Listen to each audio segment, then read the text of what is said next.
The ego is like a small king sitting inside the mind, always demanding respect, comfort, and recognition. It whispers, "This should not happen to me," whenever life does not follow its wishes. A delayed reply becomes rejection. A small criticism becomes humiliation. A disagreement becomes betrayal.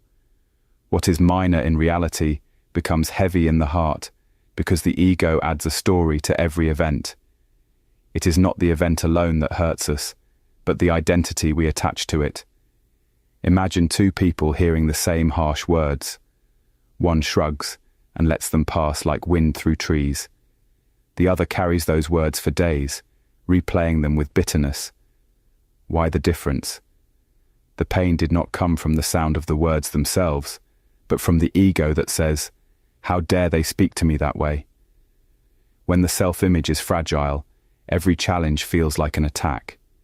The ego turns inconvenience into injury because it constantly seeks protection.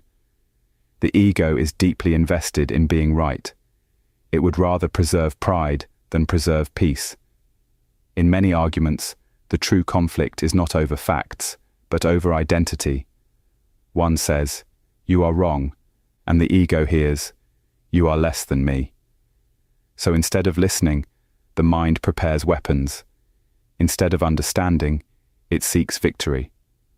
A small misunderstanding then becomes a great battle, all because the ego cannot bear to lose face.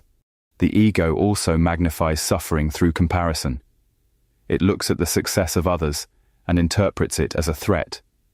It says, "Why do they have more than me? Why are they admired while I am overlooked?" Thus, another person's joy becomes one's own misery.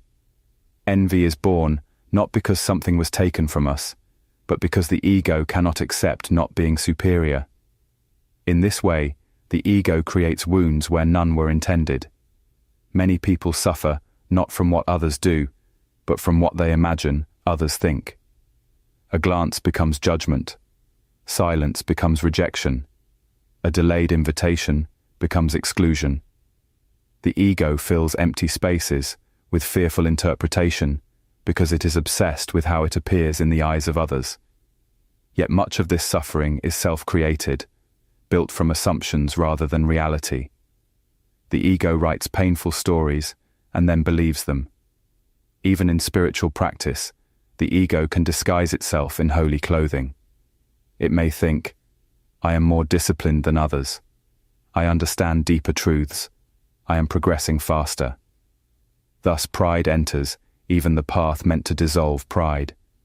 The ego does not disappear simply because one meditates or speaks gently. It can hide behind humility while secretly craving admiration. Therefore, the practitioner must be vigilant, for ego is subtle and clever. When the ego rules the mind, apology feels like defeat. Forgiveness feels like surrender. Vulnerability feels dangerous. The ego teaches us to defend ourselves at all times, even when no true danger is present. It builds walls around the heart and calls them strength. But a guarded life is a lonely life. The ego protects us from discomfort only by separating us from intimacy, truth, and peace. The Buddha taught that clinging to the idea of a fixed self is one of the roots of suffering. We defend this self-image endlessly. My status, my reputation, my beliefs, my worth. Yet the self we protect so fiercely is changing every moment, like a river pretending to be stone. When we cling to identity, we become rigid. When life challenges that identity, we break. Flexibility comes when we stop worshipping the image of ourselves. To weaken the ego, one must practice honest observation. Notice when irritation arises over something small. Ask gently, "What part of me is threatened right now?" Often, beneath anger lies wounded pride. Beneath offense lies insecurity. Beneath defensiveness lies fear of being seen as inadequate. If we can look beneath the surface without judgment, we begin to understand that ego is not evil. It is simply fear wearing armor. Freedom begins when we no longer believe every insult requires defense, every disagreement requires victory, or every slight requires retaliation. The mature mind learns to let many things pass untouched. It asks, is this truly important, or is my ego simply uncomfortable?